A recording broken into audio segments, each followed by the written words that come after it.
अस्सलाम वालेकुम नाज़रीन, प्रोग्राम खबर और तजिया के साथ मैं हूं मुज़म्मिल सरवरदी। बिलाखिर प्रैक्टिस एंड प्रोसीजर बिल का फैसला सुप्रीम कोर्ट से आ गया। सुप्रीम कोर्ट ने कानून को 10-5 की अक्सरियत से बहाल रखा है। ये कानून जो पहले बनने से पहले ही मुअत्तल कर दिया गया था, मार्ज़ वजूद में आने से पहले ही मुअत्तल कर दिया गया था, आज सुप्रीम कोर्ट के फुल कोर्ट ने 10-5 से बहाल कर दिया है। सिर्फ एक शिक जिसमें माजी से अपील का हक़ दिया गया था, उस पर इत्तफाक राय नहीं हो सका और बड़ा स्लाइट मार्जिन से 8-7 से वो शिक गई है। वो भी ऐसा नहीं था कि बहुत सारे जजेस उसके मुखालिफ हों, वो 8-7 से वो शिक ख़त्म की गई है।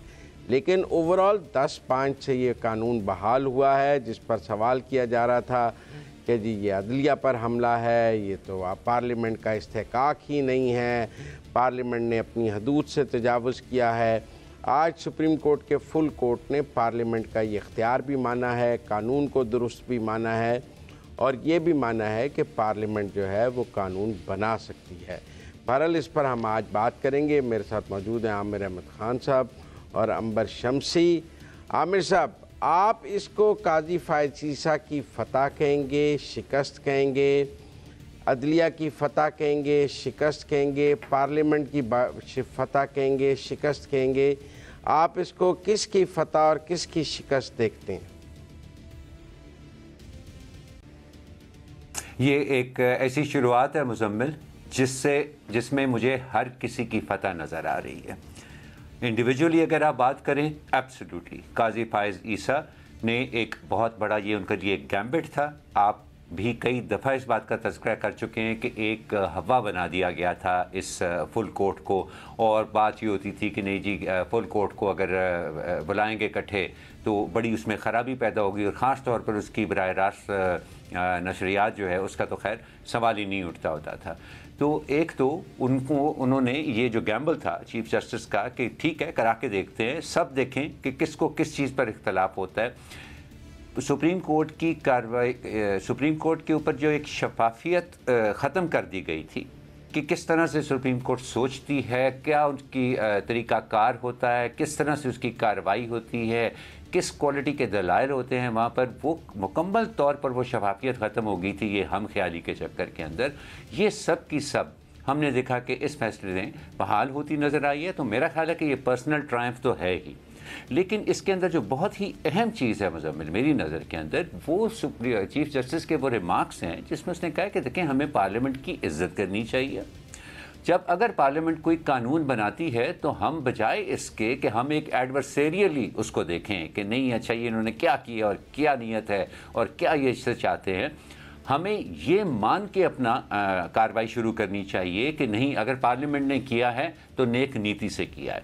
वहाँ पर एक साहब ने ये भी आर्गूमेंट करने की कोशिश की कि देखें जी ये विल ऑफ द पीपल और विल ऑफ द पार्लियामेंट में एक फ़र्क होता है, जिसको फ़ौरन चीफ जस्टिस साहब ने टोक दिया। उसने कहा नहीं, विल ऑफ द पीपल को एक्सप्रेस करने का वाहिद तरीका जो है वो पार्लियामेंट है और उसके ऊपर उन्होंने बाकायदा ये कहा, उन्होंने कहा कि नहीं ये बात जो है आप इसको रहने दें, ये मैं नहीं सुनूंगा।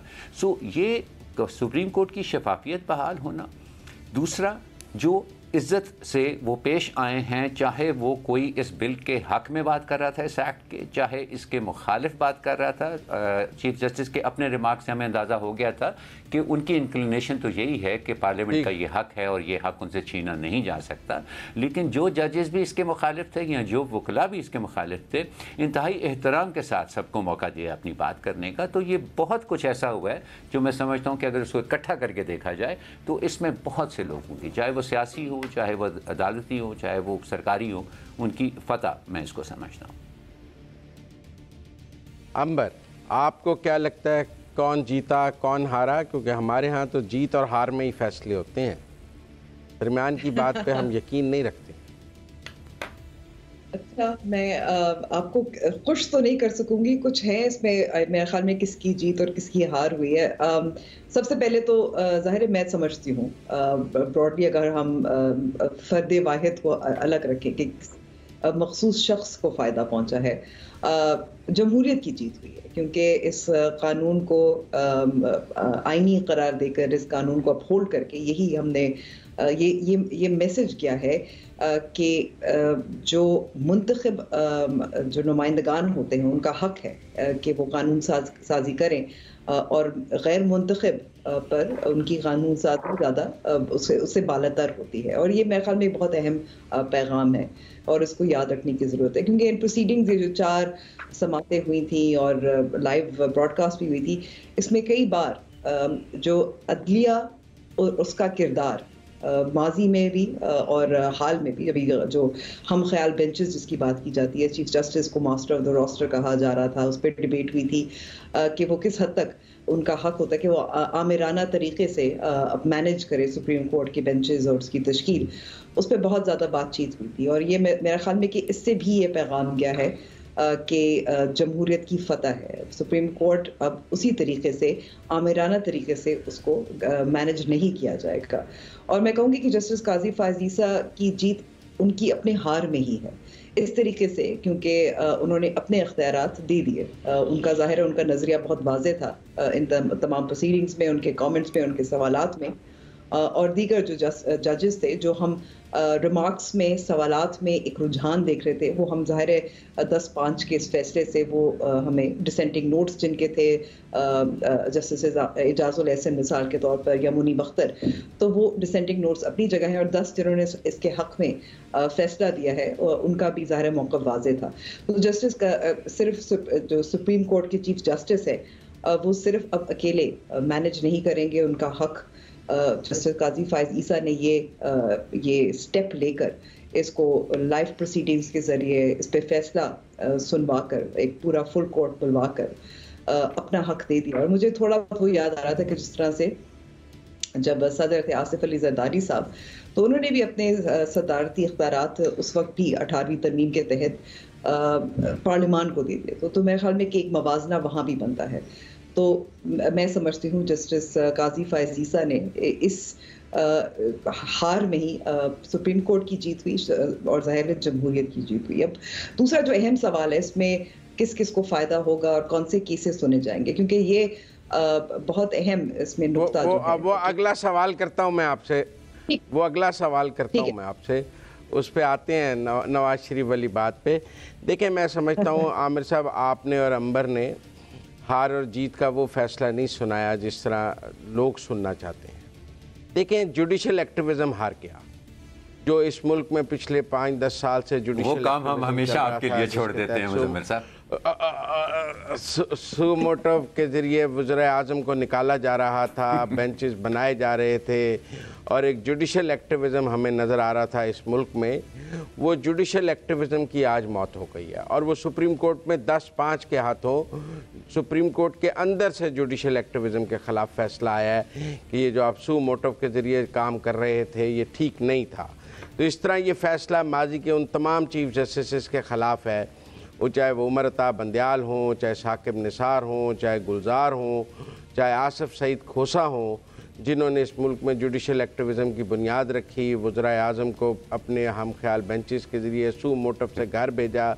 ये फ़ैसला आज मैं समझता हूँ उनके ख़िलाफ़ आया है, माजी के उन चीफ जस्टिस के ख़िलाफ़। वो कानून के कटहरे में भी और तारीख़ के कटहरे में भी आज हार उनके ख़िलाफ़ सुप्रीम कोर्ट से फ़ैसला आया है कि वो गलत करते रहे और उसकी कोई कानून और आइन में गुंजाइश नहीं थी। ये ठीक है कि माजी से उन्होंने उस पंडोरा बॉक्स को नहीं खोला, लेकिन जब कानून को अपहेल्ड कर दिया तो फिर माजी की हुई हर बात को गलत करार दे दिया उन्होंने। मैं समझता हूँ उस हम ख्याल बेंच की भी आज शिकस्त हो गई, जिसने सुप्रीम कोर्ट को पिछले 2 साल से यरगमाल बनाया हुआ था और हमें समझ ही नहीं आ रही थी कि हो क्या रहा है इस मुल्क में, अदलिया किधर जा रही है।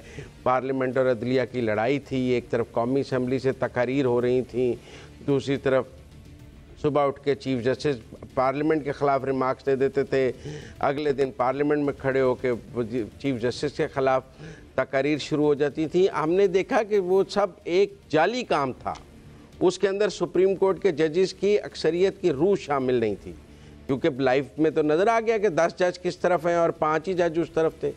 बाकी तो सब जो हैं वो इस कानून के साथ खड़े थे।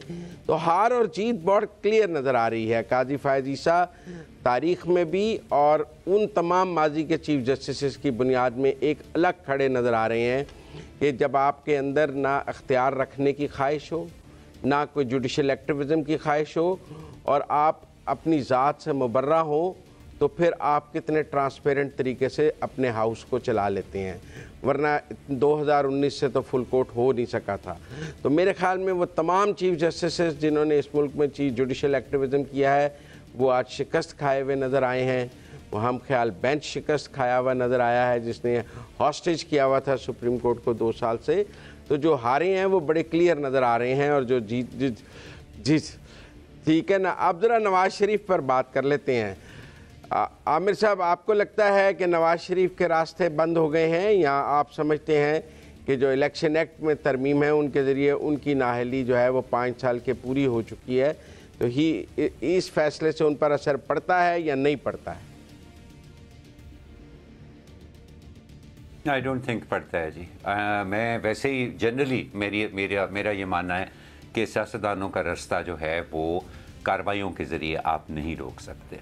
अगर कोई सियासतदान मकबूल है पाकिस्तान के अंदर तो फिर उसकी मकबूलियत उसकी सबसे बड़ी ताकत होती है, और जब तक वो मकबूलियत उससे छिन नहीं जाती है आप उसको ज़ोर ज़बरदस्ती से कुछ अरसे के लिए, हाँ बिल्कुल आप हटा सकते हैं, उसको सीन से दूर कर सकते हैं, उसको मुल्क से बाहर भेज सकते हैं, उसको जेल में डाल सकते हैं, लेकिन आप उसकी सियासत को ख़त्म नहीं कर सकते। और यही बिल्कुल मेरी राय नवाज़ शरीफ साहब की सियासत के बारे में भी है कि जब तक उनकी पाकिस्तान के अंदर हिमायत है, आप किसी मुकदमेबाजी के ज़रिए या धौंस धांधली के ज़रिए, जो कि जनरल मुशर्रफ ने बहुत ज़्यादा करने की कोशिश की, कोई तहरीक इंसाफ की हुकूमत ने भी कोई कम कोशिश नहीं हुई है उससे, और इसका नतीजा हमने देख ही लिया है कि वो अभी भी एक बड़े प्लेयर हैं पाकिस्तान की सियासत में।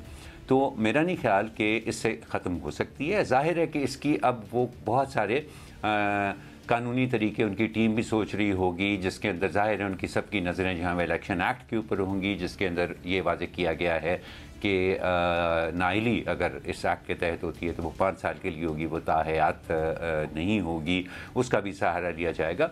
मैं हरगिज़ नहीं समझता कि ये जो रेट्रोस्पेक्टिव इफ़ेक्ट का जो सवाल था, जो आज अटॉर्नी जनरल से जब उन्होंने किया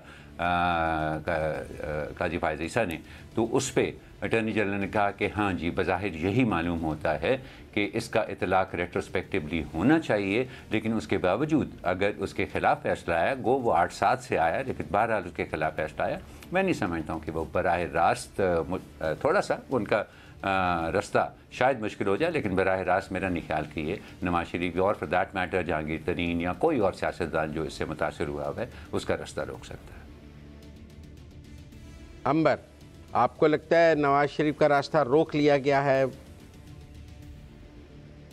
नहीं, मैं तो समझती हूँ कि क्योंकि ये इतलाक इस कानून का हुआ था अप्रैल में, और उसके बाद इलेक्शन एक्ट का फैसला पर आया था, उसके बाद हमने नैब कवानीन का फैसला आया था, और फिर अब अपील का हक है। इसके बावजूद मेरे ख्याल में कि वो रास्ता रोका नहीं है, थोड़ा बहुत उनके लिए अभी भी मार्जिन है। और मैं समझती हूँ कि हम बिल्कुल सही समझते हैं कि किसी भी सियासतदान को अगर आप नाअहल करार दे देता हयात तो उनकी सियासत ख़त्म नहीं होती। वो सियासत और तरीक़ों से करते हैं, वो फैसले लेते हैं, चाहे जहांगीर तरीन हो जिन्होंने नई पार्टी बनाई है, या मियां नवाज शरीफ हो जो अभी भी अपनी जमात के लिए फैसले करते हैं, या इमरान खान जो वो भी अपनी जमात के लिए फैसले करते हैं। लेकिन अल्टीमेटली एक सियासतदान के लिए क्या उसका हदफ क्या होता है कि वो उसको इलेक्ट हो जाए, उसको कोई ओहदा मिल जाए, वजीर आज़म बन जाए। अब उसके लिए जाहिर है हमने देखना होगा कि किस हद तक नाअहली का मामला जो है वो अपील में जाएगा नहीं जाएगा। मैं समझती हूँ कि इस फैसले के ज़रिए उनके पास अभी भी रास्ता है। मैं भी समझता हूँ इलेक्शन एक्ट के ज़रिए उनके पास रास्ता मौजूद है, और वो नाअहली 5 साल कर दी गई है जो पूरी हो गई है, लिहाजा इस फैसले का उन पर असर नहीं होगा उनकी नाअहली का। लेकिन मुझे ब्रेक लेनी है, ब्रेक से वापस आते हैं तो फिर बात करें।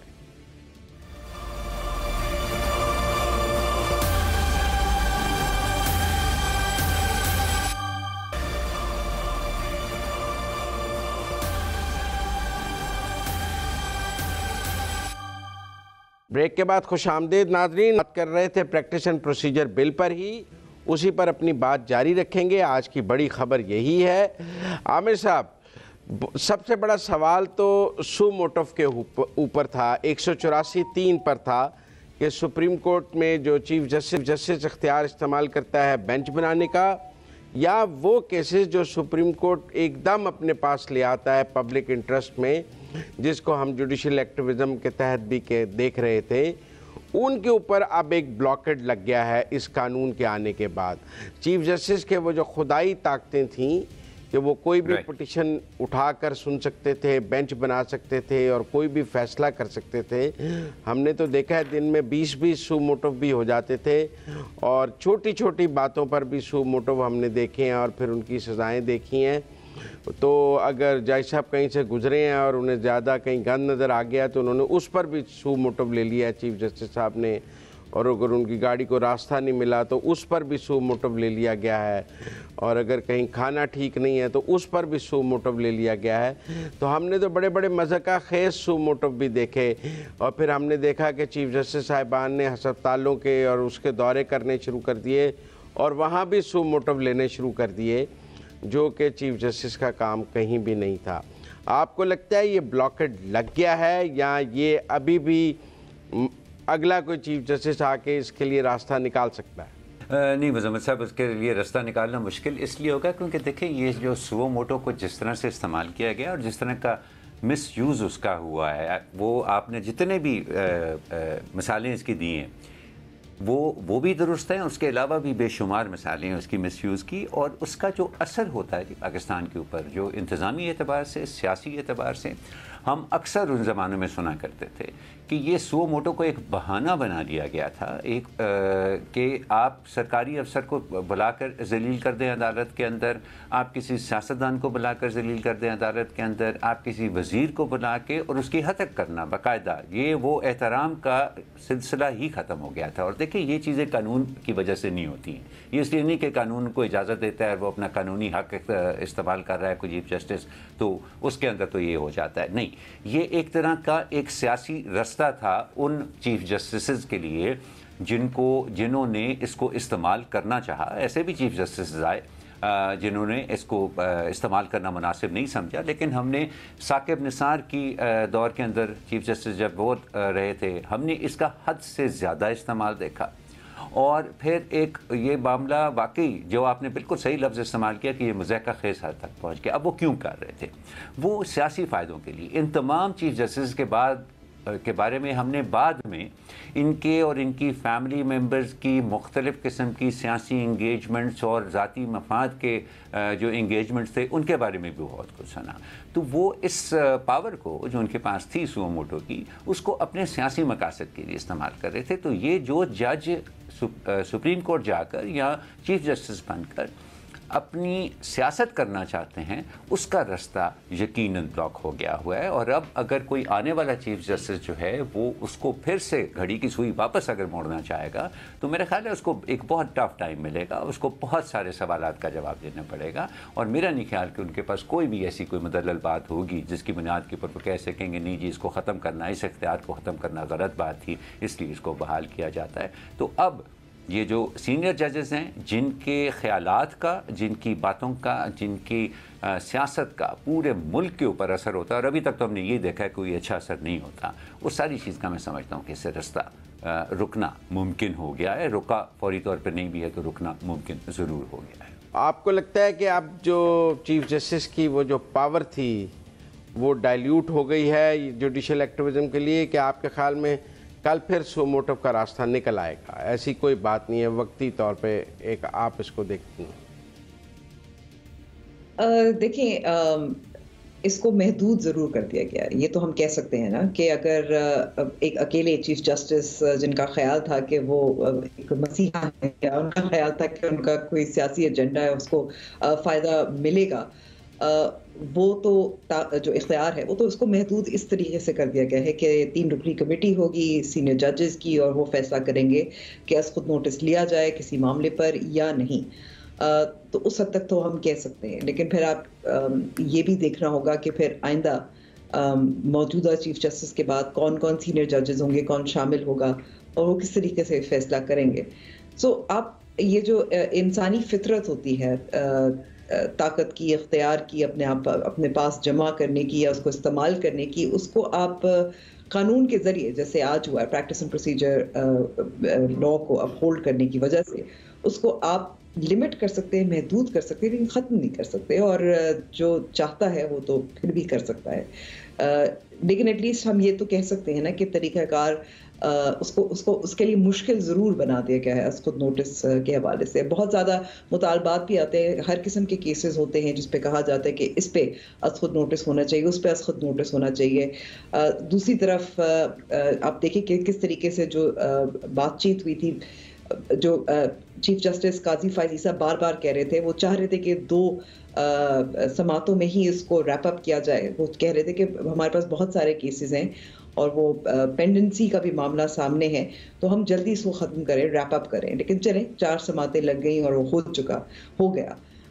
तो ये भी मेरे ख्याल में कि महदूद तो कर दिया गया है। देखने की बात यह है कि अगले चीफ जस्टिस जो काजी फायज ईसा के बाद हैं, उन्होंने इस कानून के ख़िलाफ़ वोट दिया है और उन्होंने कहा है कि ये कानून ठीक नहीं है।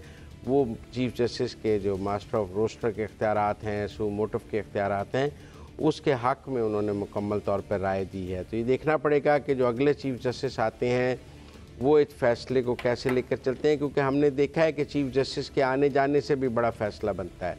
साकिब निसार के बाद आसिफ सईद खोसा आए थे तो उन्होंने कहा था मैंने सू मोटिव बंद कर दिया है। उनके बाद गुलजार साहब आए तो उनका और रवैया था। फिर उमर अताब बंदयाल साहब आए तो वो और रवैये के साथ लेकर चले सुप्रीम कोर्ट को। तो चीफ जस्टिस के आने जाने से भी बड़ा फ़र्क पड़ जाता है, कानून जो भी हो। आपको आमिर साहब लगता है कि जब अगले चीफ जस्टिस आएंगे तो फिर हालात बदल जाएंगे?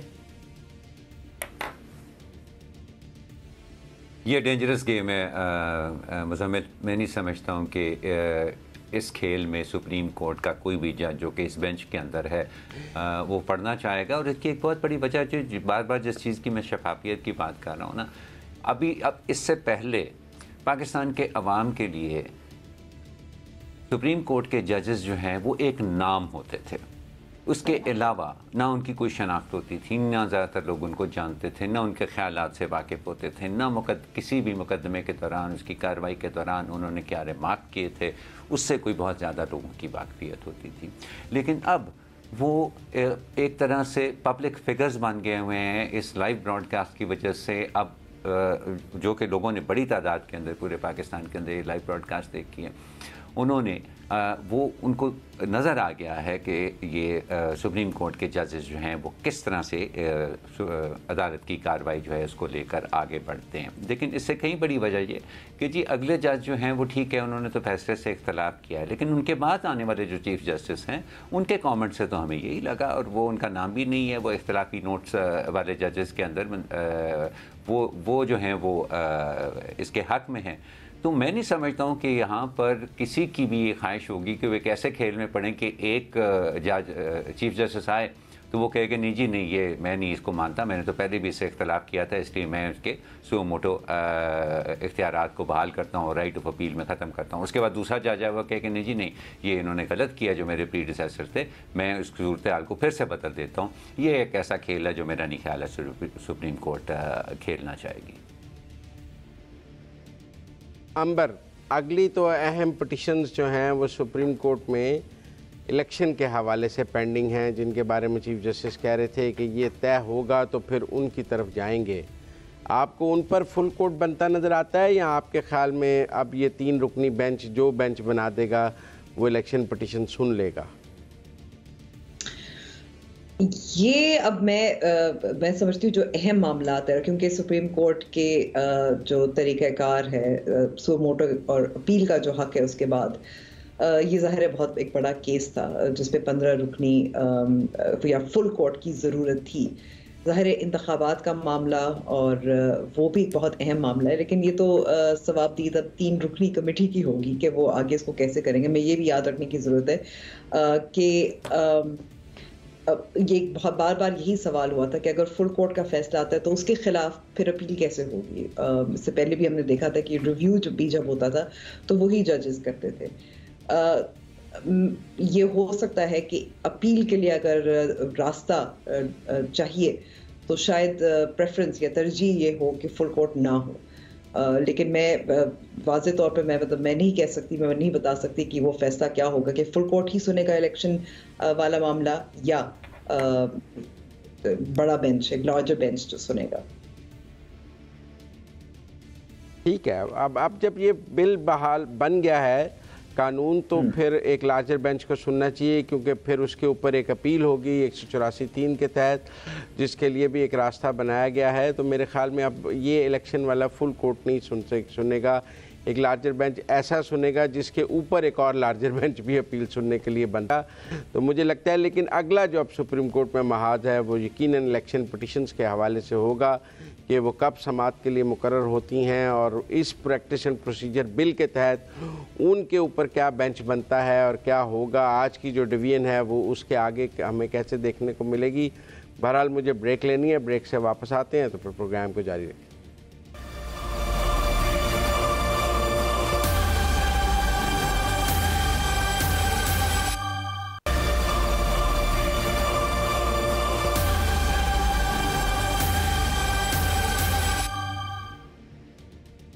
वेलकम बैक नाजरीन। प्रोग्राम ख़बर और तजिया में एक बार फिर खुशामदीद। बहुत ही अहम फैसला सुप्रीम कोर्ट का उसी के ऊपर हम बात कर रहे थे। पाकिस्तान की सियासत भी किसी हद तक जुड़ी हुई है। और ब्रेक पर जाने से पहले मेरे साथी मुजम्मिल ने कहा कि अगला अहम मामला अब सुप्रीम कोर्ट के सामने इंतखाबात का होगा, इंतखाबी तारीख का होगा, इंतखाबात से मुतालिक पिटिशन्स होंगी। और अभी मेरा ख्याल है हमें ये ज़रूरत तो नहीं है कि हम बात करें कि वो कैसे होगी, वो कितना बड़ा बेंच होगा और वो कौन जजेस होंगे जो कि इन पिटिशन्स को सुनेंगे। लेकिन ये जहन में रखते हुए कि पाकिस्तान मुस्लिम लीग नवाज़ के सरबराह मियाँ नवाज़ शरीफ वापस आ रहे हैं, जिनकी पार्टी को शायद इस फैसले से ये तवक्को थी कि ना सिर्फ वो एक्ट जो है वो बरकरार रखा जाएगा, बल्कि उसके अंदर जो एक जगह बनाई गई थी जो फ़ैसला नवाज़ शरीफ साहब के ख़िलाफ़ हुआ था, उनकी ताहयात नाअहली का जो फ़ैसला था, उसके ख़िलाफ़ उनको अपील का हक़ भी मिल जाएगा, जो कि बहरहाल वो तो नहीं हो सका, लेकिन उसके और भी कई रास्ते हैं। मैं मुजम्मिल, जो जिस तरह से ये सूरत हाल अब डेवलप हो रही है, आपको क्या लगता है? नवाज़ शरीफ साहब लंदन से सऊदी अरब रवाना हो गए हुए हैं, तो जहाँ पर वो उम्रा करेंगे और फिर कुछ देर और क़याम करने के बाद वो दुबई के रास्ते उनका पाकिस्तान आने का इरादा है। तो जब तक वो पाकिस्तान पहुँचते हैं, आपको क्या लगता है कि ये इंतखाबात का मामला सुप्रीम कोर्ट में जा चुका होगा या कुछ और सूरत हाल होगी? मेरे ख्याल में जा चुका होगा। बहरहाल सुप्रीम कोर्ट को अब वो पिटिशन सुननी है और एक ही एक्सक्यूज़ था का जस्टिस काजी फायज़ ईसा के पास कि जब तक प्रैक्टिस एंड प्रोसीजर बिल का फ़ैसला नहीं होता, बल्कि सुप्रीम कोर्ट बार के सदर ने इन समातों के दौरान उनकी तवज्जो उस तरफ दिलाई तो उन्होंने कहा ये तय होगा तो उसकी तरफ जाएंगे ना, आप पहले इसको तो कंक्लूड करें। मेरे ख्याल में वो पिटिशन समात के लिए मुकर्रर करनी होंगी और वो उन बुलाया जाएगा। ये अलग बात है कि उसके नतीजे में इलेक्शन कमीशन का जो मौक़िफ़ है आर्टिकल 51 के हवाले से कि पहले हल्का बंदियाँ होनी हैं, 51 क्लियर है, या आप वो 90 दिन वाली बात पे जाएंगे या हल्का बंदियों वाली बात पे जाएंगे।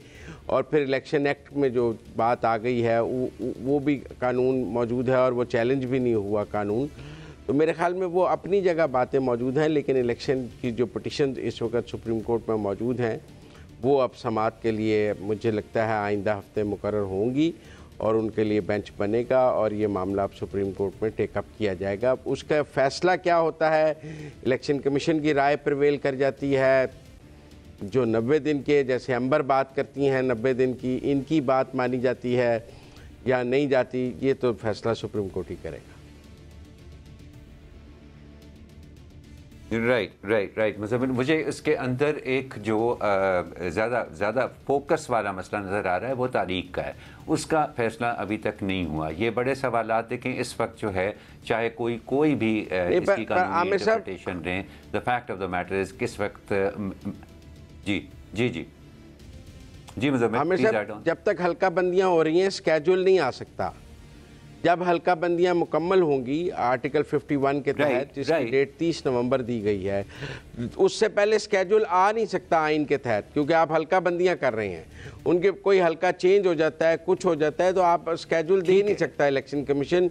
या आप हल्का बंदियाँ ख़त्म कर दें और स्केड्यूल ले लें, या हल्का बंदियाँ मुकम्मल करके स्केड्यूल ले लें। मुजम्मिल, बिल्कुल, I am aware of this Muzammil, I am aware of this. My problem is कि मैं नहीं समझता कि इंतखाबात की तारीख के बारे में जो हम यहाँ पर बना हुआ है कि वो पहले तो बात आगे बढ़ती गई। अब जब इलेक्शन कमीशन ने कहा कि जनवरी के आखिरी हफ्ते में इलेक्शन हो जाएंगे, उसके बाद भी फिर हम ये जिक्र सुनना शुरू हो गए, नहीं तो फरवरी के वस्त में हो जाएंगे। तो ये जो खिसकते खिसकते आगे जा रहे हैं, देखिए मेरा तो ईमान है कि इस वक्त पाकिस्तान में जंगल का कानून है, क्योंकि आइन के अंदर जो तरीक़ाकार है हुकूमत साजी का, वो तो ना हमने पहले 2 सूबाई असम्बलियों के मामले के अंदर जो है उसको हमने फॉलो किया है, और ना ही ये वफाकी हुकूमत के ख़ात्मे के बाद हम उसको फॉलो करते नज़र आ रहे हैं। My question here to Ambar is कि अंबर, अगर ये मामलात सुप्रीम कोर्ट के पास जाते हैं, आज सुप्रीम कोर्ट ने कहा कि नहीं, हमें पार्लियामेंट की इज़्ज़त करनी चाहिए, अगर उनको कानून साजी का इख्तियार है तो हमें उसका एहतराम करना चाहिए, उस इख्तियार का। लेकिन अगर ये मामला सुप्रीम कोर्ट के पास जाता है और सुप्रीम कोर्ट कोई तारीख़ तय कर देता है जो कि इलेक्शन कमीशन जिसको मुनासिब नहीं समझती है, तो ये तो एक दफ़ा फिर हम एक किसी न किसी किस्म के तसादुम से की तरफ नहीं बढ़ रहे होंगे। जाहिर है अगर सुप्रीम कोर्ट तारीख देती है तो वही बात है कि फिर किसका इख्तियार है। एक तरफ सदर साहब ने हल्का फुल्का कोशिश की और फिर उन पर तनकीद हुई इमरान खान अपनी बजरिए अपनी बहन के कि उन्होंने तारीख तय नहीं की इलेक्शन कमीशन का, और इस कानून के ज़रिए उनका तो यही मौक़िफ़ है तारीख देने का कि मजाज तो इलेक्शन कमीशन ऑफ पाकिस्तान ही है। और मेरे ख्याल में कि ये मामला बहुत अहम इसलिए है क्योंकि इसको once and for all settle करना चाहिए। अगर आइन और कानून यही मामला सुप्रीम कोर्ट के प्रैक्टिस एंड प्रोसीजर के हवाले से इस पर डिबेट यही हुई थी ना कि आइन बालातर है, कानून बालातर है, कौन मजाज है नहीं है। मेरे ख्याल में कि ये भी क्योंकि इस अरसे के दौरान जब हमने देखा कि पंजाब असम्बली और खैबर पख्तूनख्वा की असम्बलियाँ तहलील की गई लेकिन 90 दिन में इंतखाबात नहीं हुए, और अब जो कौमी असम्बली है, जनरल इलेक्शन है, वो 90 दिन में नहीं हुए क्योंकि ज़ाहिर हल्का बंदियाँ होनी थी, डिजिटल सेंसस था, वो एक और आइनी शिक को फुलफिल करते हुए वो भी पूरा हुआ। तो फिर हम कानून को हम एक लकीर ही समझे या नहीं समझे, मेरे ख्याल में कि ये मामला सेटल होना है, कौन मजाज है ये मामला सेटल होना है। जो अभी तक जाहिर है हमने देखा है इस एक प्रेसिडेंट जो सेट हुआ है, सुप्रीम कोर्ट ने यही करार दिया है कि जो पार्लियामान है वो सुप्रीम है, वो मजाज है। लेकिन मेरे ख्याल में कि इलेक्शन कमीशन ऑफ पाकिस्तान की जो इंडिपेंडेंस है इन मामलात में, ये भी एक सवाल है जिसको सेटल करना है, क्योंकि जहाँ जहाँ हमने देखा है कि इंतखाबात का अमल गैर मुतनाज़ा होता है, वो एक इंडिपेंडेंट एक प्रोएक्टिव इलेक्शन कमीशन की वजह से होता है, एक रेगुलेटरी बॉडी की वजह से होता है। और ये इख्तियारात इस बार जो पार्लियामान ने कानून साजी की है, सिर्फ उस पर नहीं, 2017 में भी जब उस वक्त की तमाम सियासी जमातों ने डिबेट की थी और फिर कानून पास किया था, तो मजीद इख्तियारात इलेक्शन कमीशन ऑफ पाकिस्तान को दिए थे उनकी इंडिपेंडेंस के लिए। तो मेरे ख्याल में कि इलेक्शन कमीशन ऑफ पाकिस्तान की इंडिपेंडेंस को प्रोटेक्ट करना बहुत अहम है। ये तारीख और उसका शेड्यूल क्या है ये उनका काम है। इलेक्शन कमीशन के पास ये भी ज़ाहिर इख्तियारात है कि वो उनके पास एक तरह के हाई कोर्ट के भी इख्तियारात उनको दिए हुए हैं कि अगर वो कुछ हुक्म दें। माजी में भी अभी इसी साल देखा कि वो पर्सनल स्टाफ मांगा गया, पैसे मांगे गए, कभी हुकूमत कभी जो दीगर इदारे थे वो देने से वो कासिर रहे थे जी। कोर्ट ने अपनी अथॉरिटी असर्ट नहीं की। तो मेरे ख्याल में कि ये केस इसलिए अहम है क्योंकि हमें इलेक्शन कमीशन ऑफ पाकिस्तान को एक इंडिपेंडेंट, आज़ाद, ताकतवर इदारा जो मजाज है इलेक्शन की तारीख का और उसको ऑपरेशनलाइज करने का, मेरे ख्याल में कि ये मामला सेटल होने वाला है। राइट। लेकिन Muzammil, very quickly, we are running out of time. ये तो कहा जा सकता है कि जिस तरह से आज चीफ जस्टिस ने बार बार कहा कि पार्लियामेंट को वो अपने इख्तियारात के अंदर रह कर जब वो कोई काम करती है तो हमें ये सोच के चलना चाहिए कि वो एक अच्छा काम कर रही है, वो सही काम करना चाहिए, उसका एहतराम करना चाहिए। ये जब इंतखाबात के मामले सुप्रीम कोर्ट के सामने जाएंगे तो मेरा ख्याल है इलेक्शन कमीशन ऑफ पाकिस्तान के बारे में भी हमें यही रवैया देखने को मिलेगा, ये तवक्को तो की जा सकती है। जी बिल्कुल, और इलेक्शन एक्ट में तो इलेक्शन कमीशन को बहुत पावरफुल कर दिया गया है। अंबर ने वो पढ़ा होगा, जिसमें डेट देने का और ये जो अख्तियार सदर का हर किसी का ख़त्म करके इलेक्शन कमीशन के पास है स्केड्यूल जारी करने का, इलेक्शन कब होने हैं, कैसे होने हैं, ये इख्तियारात सारे इलेक्शन कमीशन को, और इनमें सदर की, पार्लियामेंट की, हर किस्म की हुकूमत की मुदाखलत ख़त्म कर दी गई है। तो अब ये स्केड्यूल इलेक्शन कमीशन ने देना है। जो पिटिशन हैं उनमें मेरे ख्याल में इलेक्शन कमीशन का मौक़िफ़ अपहेल्ड होगा, जो वो स्केड्यूल देंगे उसी के मुताबिक इलेक्शन होगा। मुझे नहीं लगता सुप्रीम कोर्ट कोई अपने पास से स्केड्यूल दे सकता है। वो उमर था, बंदियाल साहब का दौर ख़त्म हो गया 14 मई को पंजाब। मेरी ख्वाहिश थी मुजम्मिल कि हम मज़ीद तफसील में बात करते हैं। मेरी ख्वाहिश थी, प्रोग्राम का वक्त लेकिन ख़त्म हो गया। आइंदा हफ्ते दोबारा मुलाकात होगी।